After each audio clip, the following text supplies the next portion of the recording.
자, 거룩하고 사랑받는 자처럼, 이런 제목으로 오늘 네 번째 말씀을 드리도록 하겠습니다. 자, 우리가 하나님이 택하신 거룩하고 사랑받는 자녀가 되었다는 겁니다. 그래서 이제 옛것을 벗어버리고 새롭게 우리가 입어야 될 옷이 있다. 9가지를 이야기하고 있고요. 그 중에 긍휼, 자비, 겸손, 지난주까지 3번을 말씀드렸습니다. 오늘 네 번째 말씀으로 온유에 관해서 말씀을 드리도록 하겠습니다. 자, 온유는 헬라어로 프라위테타, 원형은 프라위테스라고 하는 말인데요. 이 말은 그냥 온유라고 하는 한 단어만으로 해석되지 않습니다. 다양한 뜻이 있습니다. 온유라고 하는 기본적인 뜻이 있고요. 친절한 사람, 얌전한 사람, 겸손한 사람, 동정심 많은 사람, 그리고 공손한 사람, 이런 다양한 뜻을 가지고 있습니다. 온유, 친절, 얌전, 겸손, 동정심, 공손. 자, 국어사전에서 온유라고 하는 말은 따뜻할 온자에 부드러울 유자를 씁니다. 그래서 뜻이 사람의 표정이나 성질, 태도가 온화, 따뜻하고 부드럽다, 이걸 말합니다. 저도 개인적으로는 온유한 사람은 아닙니다. 저는 제 안에 불만이 많았기 때문에 저를 딱 보는 순간 뭔가 날카롭다, 좀 싸울 것 같다, 이런 이미지가 강하지 따뜻한 사람은 아니에요. 그리고 그런 좀 약간 저항 정신이 좀 있어가지고 제가 약간 좀 이 사회를 냉정하게 보고 항상 비판자 입장에 서려고 하지, 이렇게 막 따뜻하게 꼭 그런 건 아니라고 생각이 들어요. 개인적으로 생각하기 그렇습니다. 여러분이 볼 때도 아마 그렇지 않다 생각되는데, 자, 근데 온유는 하나님의 성품입니다. 하나님의 성품이 다 앞에서 말한 것도 다 하나님의 성품이지만 하나님의 성품이에요. 그래서 하나님을 닮아 우리도 온유해야 된다는 거예요. 그런데 이 온유의 성품을 뭐라고 얘기를 하냐면, 한번 따라서 하겠습니다. 온유의 성품, 내가 온유한 성품을 갖는다라고 할 때 어떤 뜻이냐면, 따라서 하겠습니다. 끈기 있게, 복종하고, 겸손한 영적인 성품. 끈기 있게 복종할 줄 아는 거예요. 이 온유하다는 거는 그분을 닮아야 되기 때문에 끈기 있게 내가 나의 마음대로 막 살지 않고 그분을 따라 이렇게 그분에게 부드럽게 꺾여야 된다는 거예요. 부드럽게 복종하고 겸손한 영적인 성품. 자, 구약에서 이 단어는 기본적으로 또 이런 말을 의미했습니다. 한번 따라서 하겠습니다. 가난하고 고난받는, 온유한 사람이다 라고 하는 어떤 그런 개념은 항상 가난하고 고난받는 사람이에요. 왜냐하면 항상 세상은 약육강식의 세계이기 때문에 온유하다라고 하는 건 약하다라고 하는 걸 의미하기 때문에 고난을 받는 거예요. 어려움을 당하고. 그래서 비양심적인 착취를 당하죠. 그래서 어려움 당하는 그런 가난한 자를 하나님이 부드럽게 대하시는 이 온유한 성품, 여기에 사용이 되는 겁니다. 시편 25편 9절 말씀, 온유한 자를 정의로 지도하시며 온유한 자에게 그의 도를 가르치시리로다. 자, 이 시편 25편 말씀은 다윗의 시입니다. 시편의 대부분이 다윗의 시고, 솔로몬의 시나 다른 사람들의 시도 있습니다만은, 다윗의 시인데, 다윗이 지금 어떤 상황이 있냐면 외롭고 괴로운 상황이라는 거예요. 그러니까 다윗은 이제 그 사울 왕으로부터 막 추격당해서 어려움 당하는 도망다니는 신세였던 때가 없어졌잖아요. 외롭고 괴롭고 마음에 근심이 많은 상황, 곤고와 환란이 있는 상황, 이런 것이 말씀에 나와요. 그래서 하나님의 구원을 간절히 기다립니다 라고 이게 이 시편에서 지금 말을 하고 있습니다. 이런 엄청난 고난 속에서 끈기 있게 내가 왕이 될 사람이라고 했잖아. 분명히 하나님 기름 부었잖아, 사무엘 통해서. 그러니까 내가 이 고난이 언제 끝날지는 몰라. 그걸 하나님이 딱 밝혀주면 그때까지 참겠다 했는데, 이 고난이 언제 끝날지는 모르니까 끈기 있게 계속 그냥 기다리는 거야. 끈기 있게 하나님을 소망하는 자, 겸손히 하나님의 역사를 기대하는 자, 이 다윗이 나타내 보이는 온유한 거라는 거예요.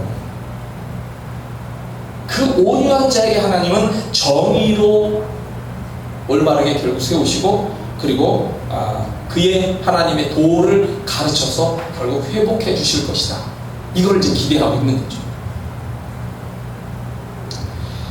우리가 보통 예화를 들 때 하나님의 온유라고 하는 성품을 얘기를 한다고 하면 모세를 빼놓을 수가 없습니다. 모세를 원래 이제 대명사로 보통 생각을 하게 되죠. 자, 민수기 12장 3절에 보면 이 사람 모세는 온유함이 지면의 모든 사람보다 더하더라 라고 아주 극존칭으로 그를 칭찬을 하고 있습니다.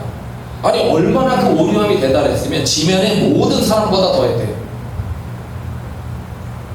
신명기 34장을 보면은 자, 그 후에는 이스라엘에 모세와 같은 선지자가 일어나지 못하였나니 모세는 여호와께서 대면하여 아시던 자요, 여호와께서 그를 애굽 땅에 보내사 바로와 그의 모든 신하와 그의 온 땅에 모든 이적과 기사와 모든 큰 권능과 위엄을 행하게 하심에 온 이스라엘의 목전에서 그것을 행한 자이더라. 자, 모세의 개인적인 성품으로서 온유가 있는데 그 온유가 하나님을 닮은 모습이라는 거예요. 하나님을 닮은 그 온유한 모습을 가지고 있다 보니까 그 온유의 모습이 다른 사람과 비교할 수 없을 정도로 대단하더라. 그리고 하나님을 만나서 그 얼굴의 피부에서 껍질에서 광채가 막 나죠. 사람들이 그걸 보기를 두려워했어요. 그러니까 아예 수건으로 이렇게 가리고 생활도 하고 그랬죠. 그러니까 하나님의 모습을 닮아서 자기도 빛나는 거야. 자기도 빛나. 그러니까 모세는 항상 끈기 있게 하나님을 바라보는 거예요. 자, 광야로 나갔을 때, 해방을 받고 광야로 나갔을 때, 물론 이제 가나안으로 바로 들어가려고 하다가 12명의 정탐꾼이 잘못을 저지르는 바람에 광야 생활을 돌게 되는데, 이 광야 생활을 몇 년 돌 것이다 라고 이렇게 이제 해서 표현을 하는 것이 딱 처음부터 나오지는 않았어요. 분위기. 나중에 지나고 보니까 그 정도 약 40년 이렇게 이제 되는 겁니다만. 그러니까 광야 생활이 언제 끝날지 모르나 하나님은 결국 그렇게 인도하실 것이다라고 하는 거를, 가나안 땅에 대한 소망을 주셨고 그걸 인도하실 것이다라고 하는 걸 알고 있으니까 계속 끈기 있게 광야 생활을 해서 이겨 나가야 되는 거예요. 계속 하나님을 바라보는 거예요. 좋은 성품으로 이스라엘 백성들을 이끄는 그런 지도자로서 활동을 한 것입니다. 그리고 이런 온유한 모습이 메시아, 왕이신 그리스도가 갖는 겸손의 성품이다라고 스가랴서에 묘사를 하고 있습니다. 이걸 어떻게 표현하냐면 여기서는 스가랴서 9장 9절 시온에 따라 크게 기뻐할지어다 예루살렘에 따라 즐거이 부를지어다 보라 내 왕이 내게 임하시나니 그는 공의로우시며 구원을 베푸시며 겸손하여서 나귀를 타시나니 나귀의 작은 것 곧 나귀 새끼니라. 공의롭고 구원을 베풀고 겸손하다라고 개정된 성경에, 개역된 성경에 또 이렇게 표현하고 있는데 세번역 성경으로 보았어요. 다양한 성경으로 제가 참고를 하는데 세번역 성경으로 보니까 도성 시온아 크게 기뻐하여라. 도성 예루살렘아 환성을 올려라. 내 왕이 내게로 오신다. 그는 공의로우신 왕, 구원을 베푸시는 왕이시다. 그는 온순하셔서, 자, 겸손하다라고 하는 말이 앞에서 제가 온유라고 하는 걸 번역할 때 겸손이라는 단어도 들어갔었는데 여기서는 온순이라는 말로 번역을 하고 있습니다. 온순, 우리가 얘기하는 이 말의 의미가 이 온유라고 하는 말이죠. 온순하여 하셔서 나귀 곧 나귀 새끼인 어린 나귀를 타고 오신다라고 이렇게 말씀했습니다. 공동번역 성경에는 이 말을 온순하다는 말, 겸손하다는 말을 겸비하였다라고 했습니다. 겸비. 성경이 간혹가다 겸비하라고 하는 단어가 나오거든요. 겸비라는 말은 뭐냐면 이게 그 날개를 접는 거예요. 여러분 독수리들이나 동물들은 일반적인 동물들은 이 포식동물들은 하고 이를 드러냅니다. 자기의 강함을 얼굴에서 드러내면서 이 발톱을 씌우죠. 이렇게 하는데 독수리들은 새는 이렇게 날개를 펴서 자기 몸집을 크게 만듭니다. 이렇게 만들고 이 상태에서 내가 강하니까 너는 물러나라 라고 하면서 이제 싸우게 되는 거야. 발톱을 들어서. 근데 겸비라고 하는 단어는 하나님 앞에 갔을 때 내가 이렇게 하나님 한번 붙어봅시다 이런 게 아니라는 거죠.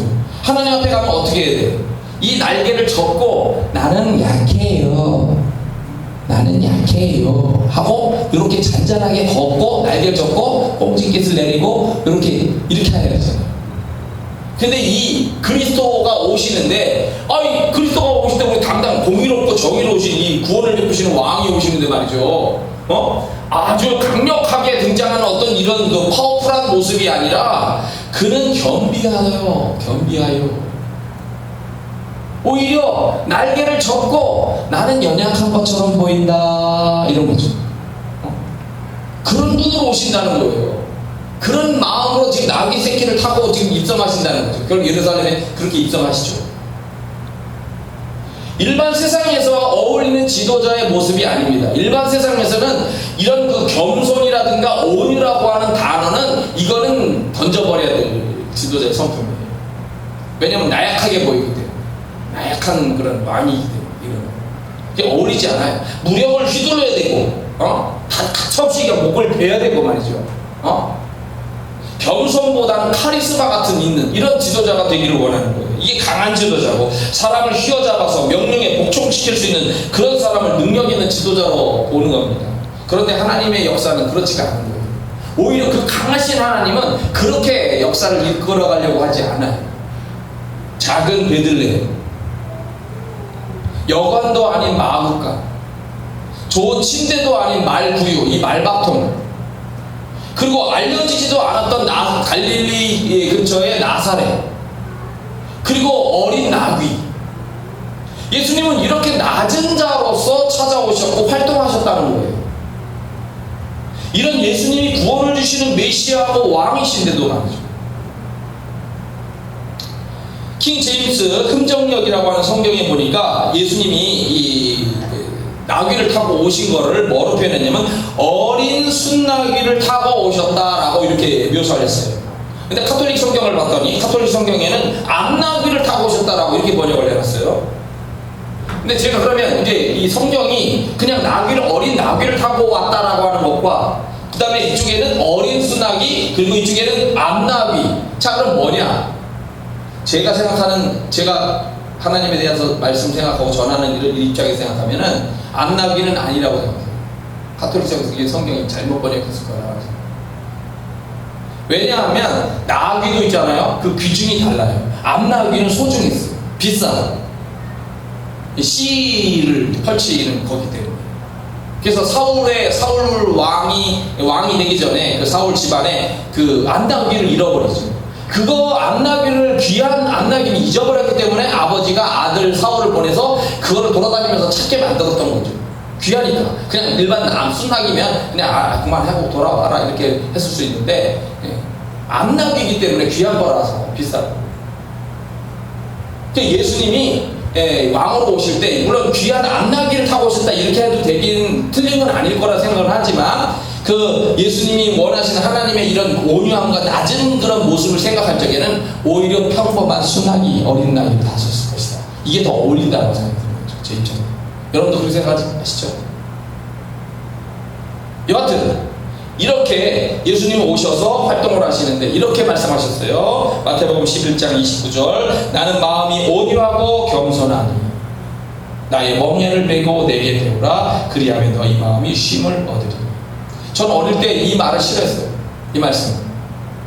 온유하고 겸손하니 나의 멍에를 메고. 멍에 메는 게 여러분 좋은 일이 아니잖아요. 멍에를 메라고요. 그래서 이 말씀 좀 싫어했었어요. 개인적으로. 근데 온유하고 겸손한 그분을 따라가라는 거죠. 그죠? 그게 약해 보이고 그게 뭔가 나약해서 좀 이렇게 질 것 같고 안 될 것 같고 뭐 이러지만 그게 승리하는 길이라는 거예요. 이런 예수님은 따뜻하고 부드럽게 이런 마음을 가지고 사람들을 만나시고 치유하시고 돌보셨다는 거예요. 말씀 증거하시고. 이런 예수님의 모습을 사도 바울도 그대로 가지고 사역을 하려고 했습니다. 고린도후서 10장 1절 사도 바울의 말씀입니다. 너희를 대면하면, 고린도 교회예요. 너희를 대면하면 내가 유순하고 떠나 있으면 너희에 대하여 담대한 나 바울은 이제 그리스도의 온유와 관용으로 친히 너희를 권하고. 고린도 교회가 좀 문제가 많았기 때문에 이거를 막 좀 강하게 해서 막 혼내킬 수도 있잖아요. 근데 처음에 막 고린도 교회가 말도 안 들었어요. 사도 바울이 가서 전했는데 이 와서 이 거짓 교사들이 와가지고 난리를 치는 바람에 이 사람들이 사도 바울의 말도 안 들어가지고 사도 바울이 찡찡 울고 그랬어. 그런데 결국 이제 돌아왔죠. 돌아와서 사도 바울이 이제 이들에게 편지를 그 다음에 쓰고 그랬는 건데, 이 그리스도의 온유와 관용으로 너희를 계속해서 내가 권하며 이렇게 이야기를 한다라고 얘기해 주는 거예요. 그러니까 사도 바울은 예수님의 모습을 닮아서 온유와 관용으로 이렇게 말씀 증거하며 살려고 했던 거죠. 이런 모습이 성도들이 행해야 될 모습이다 라고 오늘 말씀에도 그래서 온유라고 하는 말을 골로새 교회에서 교회를 향하여 오늘 읽는 우리를 향하여 말씀하고 있는 겁니다. 고린도전서 13장 4절 우리가 다 알고 있습니다. 사랑장입니다. 사랑에 관해서 쭉 나오는데, 사랑은 뭐하다? 온유하다. 사랑은 온유하다. 따뜻하고 부드럽다. 갈라디아서 5장 23절 온유가 성령의 9가지 열매 중에 하나로 표현이 되고 있습니다. 성령의 열매라는 거예요. 그러니까 성령의 열매는 다른 것이 아니라 하나님의 성품을 가지고 있다는 거예요. 그 기질과 이 특성이. 에베소서 4장 2절 모든 겸손과 온유로 하고, 너희들이 어떻게 살아야 되느냐? 겸손과 온유로 하고. 이게 예수님을 닮아라는 얘기예요. 그 말 자체가 예수님을 닮아라. 빌립보서 4장 5절 너희 관용을 모든 사람에게 알게 하라. 주께서 가까우시니라. 관용이라는 말이 뭐냐? 너그러운 마음으로 번역이 됐어요. 너그러운 마음.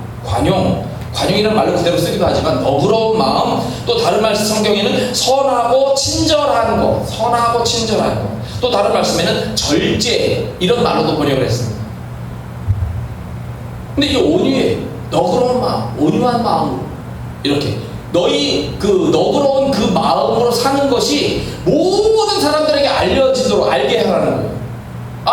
교회 다니는 그 사람, 성품이 온유해, 너그러워. 이게 모든 사람이 알 정도가 되도록 하라는 말씀이에요. 디모데후서 2장 24절 주의 종은 마땅히 다투지 아니하고 모든 사람에 대하여 온유하며 가르치기를 잘하며 참으며 거역하는 자를 온유함으로 훈계하라. 스스로도 온유하고 거역하는 자에게도 강하게 이런 것보다 온유함으로 훈계하라, 이렇게 표현했어요. 디도서 3장 2절 아무도 비방하지 말며 다투지 말며 관용하며 범사에 모든 일에 온유함을 모든 사람에게 나타낼 것을 기억하게 해요. 모든 사람에게 이 온유함을 드러내게 해요. 모든 사람을 언제나 온유하게 대하도록 가르치시오. 다른 번역으로 된 공동 번역으로 하면 이렇게 번역이 되어 있습니다. 온유하게 대하라. 디모데전서 6장 말씀 너 하나님의 사람아 이것들을 피하고 의와 경건과 믿음과 사랑과 인내와 온유를 따라라. 온유를 따라라. 베드로도 얘기합니다. 베드로전서에서 오직 마음에 숨은 사람을, 우리 마음에 숨은 사람, 이 내적인 사람, 내면에 있는 우리의 기질과 성품 이런 거를 온유하고 안정한 심령에 썩지 아니할 것으로 하라. 하나님 앞에 갇힌 것이다. 또 너희 마음에 그리스도를 주로 삼아 거룩하게 하고 너희 속에 있는 소망에 관한 이유를 묻는 자에게는 대답할 것을 항상 준비하되 온유와 두려움으로 하라. 믿지 않는 사람들이 말씀에 대해서 물어볼 때 온유함과 두려움을 가지고 말씀을 잘 준비해서 가르쳐라 라고 이렇게 얘기하고 있습니다. 자, 온유한 자들은 복을 받는데 온유한 자들은 땅을 차지하며 풍성한 화평으로 즐거워할 것이다. 시편 37편에 나오는 말씀. 온유한 자는 복이 있나니 그들이 땅을 기업으로 받을 것이다. 마태복음 5장 산상수훈에 나오는 말씀입니다. 자, 이 온유를 저는 분재신앙, 제가 좋아하는 전에 좋아하는 그 예화 중에 하나가 분재신앙이라는 걸 제가 말씀을 드리는데, 이 분재신앙, 온유는 바로 분재신앙이다 라고 이렇게 저는 말하고 싶어요. 자, 분재를 여러분 안 해보시고, 저도 그냥 관심만 갖고 있지 이렇게 해보지는 않았는데, 자, 분재로 쓸 나무를 주인이 찾아가지고 나무를 해가지고 이 분재 안에다가 집어넣습니다. 여기다 이제 흙을 넣고 자라게 하는데, 이 주인이 말이죠, 아주 괴팍한 것 같아요. 이 나무가 그 안에서 좁은 공간에서 산다는 게 얼마나 괴롭고 힘들겠어요. 그런 가운데도 막 자기가 이렇게 해서 잘하려고 애를 쓰고 있는데, 이 주인은 말이죠, 쇠하고 지지대 이런 걸 활용을 해가지고 그 막 가지나 잎을 말해서 둘둘 막 이렇게 말아버립니다. 말아버리고 그리고 이렇게 돼 있는 잎을 막 펴버리고 그리고 때로는 이렇게 세워버리고 나무가 생각하는 대로 자라지 못하게 만드는 거예요. 아주 괴팍한 사람 같아요. 나무가 이렇게 쭉 펴고 싶은데 이거를 피지 못하게 베베베베베 꼬게 막 만드는 거예요. 내가 아래로 펴고 싶은데 위로 꺾어버리고 위로 펴고 싶은데 아래로 꺾어버리는 거예요. 얼마나 짜증이 납니까? 나무 입장에서. 근데 나무가 살려면 온유해야 돼요. 자기를 죽여야 되는 거야. 아니 저 주인 진짜 싸가지 없네. 저 나를 얼마나 괴롭히는지 내가 정말 이 세상에 살 게 아니야. 목숨을 끊어버릴 수 있잖아. 근데 이 나무는 그렇게 하지 않아요. 자기 성질을 죽여요. 그러니까 자기의 태도를 바꾸는 거야. 그래, 철저히 주인의 뜻에 굴복하여 그렇게 살자. 이게 문제입니다. 이렇게 온유해져서 주인이 원하는 대로 벌리고 돌리고 뱅뱅 꼬아진 이 분재가 처음에 나무가 10,000원짜리 20,000원짜리였는데 이게 시간이 지나가면 수십만 원, 수백만 원, 수억 원이 가치가 있는 나무로 바뀌어버리는 거예요. 이게 온유한 나무에게서 나타나는 결과물인 겁니다. 온유해야만 돼요. 근데 교만한 나무는 온유하지 않은, 온유의 반대말 교만, 꺾어지지 않으려고 하는, 굴복하지 않으려고 하는 이 나무는 그 주인이 이렇게 벌려놓으면 싫어요 하고 이 나무 가지를 죽여버리고, 이렇게 해놓으면 싫어요 하고 죽어버리고, 이렇게 하면 싫어버리고 하고 죽어버리는 거예요. 그리고 죽고 마르고 폐기돼. 그 가치는 겨우 자기 스스로 존재하거나 아니면 아까처럼 죽어버리는 거예요. 식물을 보면서 놀라운 걸 말이죠. 식물이 이렇게 커는데, 이게 제가 우리 그 테니스장에 있는데도 그 식물이 그 철망에서 자라요. 호박이 특히. 뭐 이제 거기 철망에 자라는 게 그것만 있는 건 아니고 포도도 있고 다른 것도 있는데, 그 중에 이제 호박이 철망에 이렇게 그 철망에 쇠를 품고 자라요. 이렇게 크다가 호박이 크다가 쇠망에 걸려가지고 이렇게 좁아지잖아요. 그럼 점점 크다가 이게 철망이 있어서 옆구리가 이렇게 쑥 들어갈 수도 있죠. 근데 나중에 이것까지 얘가 품고서 자라요. 그런 경우들이 많이 있어요. 제가 전에 인터넷 통해서 본 것 중에 하나는 아주 큰 나무가 된 나무인데, 이 나무가 어렸을 때 그 주인이 말이죠, 자전거를 그 옆에다 세워놨다? 나무 옆에다. 그리고 주인이 어떤 일로 인해서 죽었든지 전쟁에 나가서 죽었든지 무슨 일이 있어서 돌보지 않은 거예요. 그러니까 이게 고철이 됐겠죠, 자전거가. 근데 이 나무가 크는데 이 자전거가 옆에 있으니까 이 자전거를 품어서 그냥 자기 속으로 집어넣었어요. 제가 그걸 보면서 너무나도 그 감동 같은 거라고 할까요? 그래, 이걸 막 밀어내, 우리가 아니야, 너하고 난 다른 거니까 밀어내고 이렇게 끝날 것 같은데, 그게 아니고 걔를 그냥 품어버려. 그 나무, 자전거가 나무 중간에 있어버리는 거지. 이게 생명력을 가지고 있는데 그 생명이 부드럽기 때문에 가능한 거예요. 사도 바울이 최초로 역사 속에 성경에 등장을 할 때 예수님을 죽였던 산헤드린 공회의 대제사장의 꼭두각시 역할을 했어요. 기독교인을 잡아 죽이고 교회를 핍박하는 일을 제일 처음으로 하면서 등장했고, 그게 스데반의 죽임 사건에 연관됐던 거죠. 그 스데반을 죽일 때 거기에 연관되어 있는 사람이 지금 사울이었어요. 예수님의 입장에서는, 하나님의 입장에서는 이 사울이라는 못된 꼭두각시를 그대로 번개를 쳐서 죽이든 질병에 걸려서 죽이든 죽여버리고 끝나면 그냥 돼요. 그런데 부드럽게 그 못된 놈을 포용을 하고 받아줌으로써 위대한 사도 바울이 탄생하고 있다는 거죠. 물론 그렇지 않은 경우도 있겠지만, 한 예지만 사도 바울을 보면서 그렇게 그 못된 놈도 이렇게 포용해서 새로운 하나님의 편으로 만들어서 이렇게 사용하시는 그런 하나님의 온유함을 볼 수도 있는 겁니다. 교육학의 하하로우의 실험이라는 유명한 실험이 있습니다. 하하로우 교수가 교육학에서 이런 실험을 했는데, 젖을 먹는 어린 원숭이들에게 두 엄마를 만들어놔요. 하나는 철사로 해서 엄마 원숭이를 만들고 젖가슴에다가 이 우유병을 넣어가지고 철망으로 된 우유를 먹게 하고, 또 이쪽에 엄마는 그 부드럽고 두꺼운 천으로 엄마를 만들고 이렇게 부드러운 가운데서 우유를 빨아먹도록 또 이렇게 만들어놨어요. 그러니까 두 개를 갖다 놨어요. 어린 원숭이들이 와가지고 우유다 하고서 이제 먹는데 첫날은 이 두 개를 그냥 아무데나 가서 먹었어요. 우유니까. 근데 이놈들이 둘째 날부터 눈빛이 다른 거예요. 쇠로 만든 원숭이 엄마에게는 안 가는 거예요. 오직 부드럽게 천으로 되어 있는 원숭이 엄마에게만 가서 젖을 뻗어먹더라는 거예요. 그러니까 동물들의 이 본능인데, 본능이 뭐냐면 부드럽고 온유한 것을 원한다는 거예요.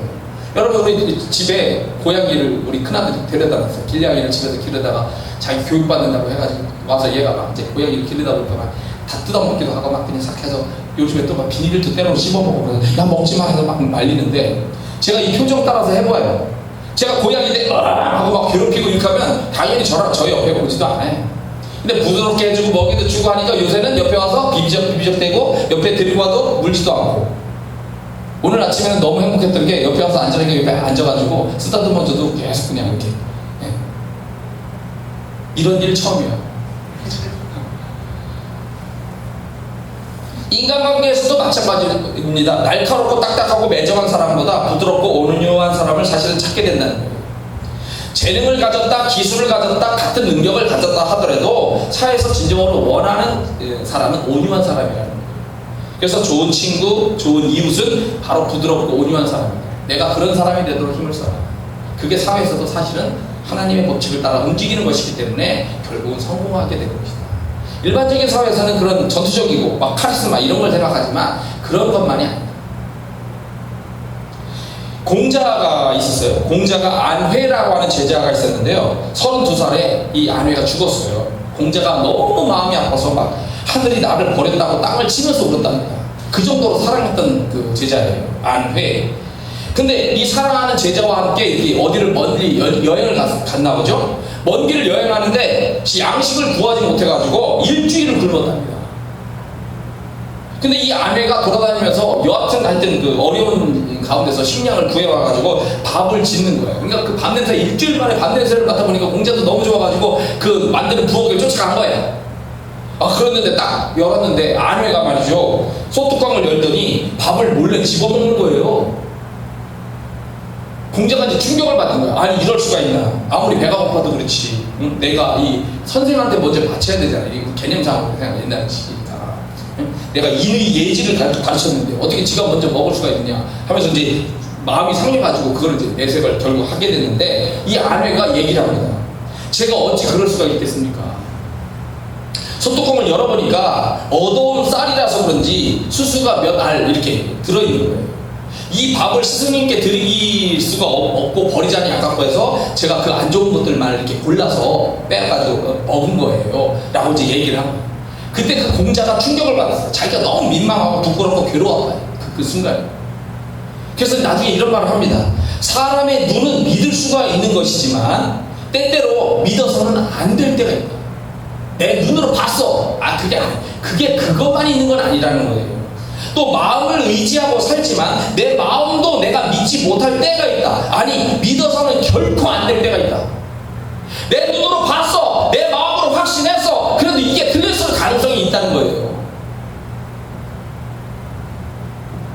세상에 분명히 그럴 때가 있다는 거예요. 그렇기 때문에 그거를 이겨내려면 부드러운 마음을 가지고 있어야 그걸 이겨내지. 딱딱한 마음을 가지고 때려쳐요. 저런 나쁜 놈하고 내가 데리고서 제자로 하면 안 되잖아요. 자, 마지막 이야기 아브라함입니다. 자, 아브라함 때 흉년이 있었는데 그 아들 때 이삭 때도 흉년이 있었어요. 자, 이삭이 흉년을 맞이해가지고 피난길에 올랐는데 보통 아브라함이 이제 그 헤브론의 산 꼭대기에서 살았었어요. 약 600m 이상의 고지에 살았었는데 해적 속에 있는 이제 주로 여기 왔다 여기서 있었겠죠 많이. 그런데 이제 흉년이 드니까 내려왔어요. 저 지중해 쪽으로 해서 블레셋이 살고 있는 지역으로 그랄이라고 하는 지역으로 이제 그 이주를 해왔어요. 피신을 한 건데, 하나님이 이 그랄 지역에서 농사를 짓는데, 이삭이 농사를 짓는데 농사가 100배나 얻게 되고, 100배. 평균적으로 곡식을 심으면 말이죠 4배 정도 얻는답니다. 많이 얻으면 4배. 근데 여기에 성경 표현이지만 여하튼 100배, 실제 100배든 아니면 아주 엄청났다라는 걸 표현했던 것은 여하튼 엄청난 그런 수확을 얻었고요. 이 이삭이 산에 있을 때보다 오히려 여기서 창대하고 왕성하여 마침내 거부가 되었다. 양과 소가 떼를 이루고 종이 심히 많았다고 했습니다. 근데 옆에 이제 같이 있었던 이 블레셋 사람들이 이 이삭을 시기하는 거예요. 그래서 아브라함이 그 만들어 놓았었던 우물이 이제 파놓은 우물이 있는데 거기서 이제 자기가 사는데 이 우물을 메꿔버린 거예요. 여기 우리 땅이니까 이 물 쓰지 마 하고 메꿔버린 거예요. 그래가지고 골짜기로 가가지고 샘 근원을 또 얻었다고 했어요. 샘 근원을 얻었는데 그것도 이 사람들이 와서 빼앗아 버렸어요. 또 다른 우물을 팠더니 또 자기네 것이라고 빼앗아 갔어요. 성질을 하죠. 이삭이 다른 곳으로 이제 완전히 가서 우물을 받고 다투지 않았다 해서 르호봇, 장소가 넓은 곳을 얻었다 해가지고 감사하는 표현이 나오는데, 자, 이 과정을 쭉 볼 때 이삭은 지금 창대하고 왕성하여 거부가 되었다고 했어요. 권력과 힘이 만만치 않은 겁니다. 아브라함 때만 해도 아브라함이 데리고 있는 길리움 병사가 318명이라고 했어요. 그러면 이 사람이 거부가 됐다라고 하면 적어도 1500명, 2000명, 3000명이 될 수도 있어요. 데리고 있는 병력. 그리고 더군다나 하나님의 백이 있잖아. 하나님의 백을 믿고 자기의 우물을 뺏어가는 이 블레셋에 대하여 전쟁을 선포하고 대판 싸울 수도 있어요. 그런데 이삭이 온유한 거야. 참고 온유하기 때문에 양보하는 거야. 양보하면서 이렇게 가는 거죠. 그런데 이 블레셋 사람들 자세도 문제예요. 보세요. 자, 이삭에 대해서 이 사람들이 시기만 할 줄 알았지, 이삭이 믿고 있는 하나님에 대해서 관심을 갖는다거나 어떻게 하면 우리도 당신처럼 복을 받을 수가 있는 것입니까? 라고 궁금해하지 않았다는 거예요. 이삭이 이곳에서 똑같은 곳에서 이렇게 살고 있는데 그 사람은 그렇게 복을 받고 우리가 아니라면 그 복의 비법을 알고 우리도 그 하나님을 믿어보자, 이렇게 돼야 되는 것이 더 좋은 생각이라는 얘기죠. 그리고 이삭이 같이 있으면 말이죠, 이삭으로 인해서 우리가 부스러기를 얻을 수가 있어요. 은혜. 네. 그리고 이삭이 사용하는 우물을 기분 나쁘니까 이거 사용하지 마 우물을 확 덮어버렸잖아요. 몇 번을 우물을 덮어버리는데 그 우물을 덮어버리지 말고 여기 우리 땅이라서 사용하는데 사용료를 내라. 너는 부자니까 돈을 좀 더 내라 해서 사용요금을 받으면 자기들이 그를 통해 이삭을 통해서 돈을 많이 벌 수 있는 기회가 있었던 거죠. 그리고 이 부한 이삭과 같이 함께라면 이 정략적으로 계약을 맺어버리는 거야. 우리 싸우지 말고 우리 서로 도와가면서 이렇게 하는 동맹이 되자. 이렇게 하면 자기들이 더 강해질 수 있는 그런 길도 될 수가 있었던 거죠. 근데 이런 기회를 전부 놓쳐버린 거예요. 시기하고 질투하고 이 강한 그 마음으로 그냥 밀어내기만 해버리니까. 이삭은 온유하여 계속 복을 받은 것이고 블레셋은 시기와 질투로 강팍한 마음으로 밀어내버렸기 때문에 복을 찾던 거죠. 자, 우리 결론입니다. 우리는 거룩하고 사랑받는 자처럼 온유하게 살도록 해야 됩니다. 온유한 성품을 배워야 됩니다. 이거를 오늘 말씀을 통해서 우리가 다 배울 수가 있습니다. 여러분과 제가 온유한 사람이 되도록 힘을 쓰면 좋겠습니다. 기도하십시오.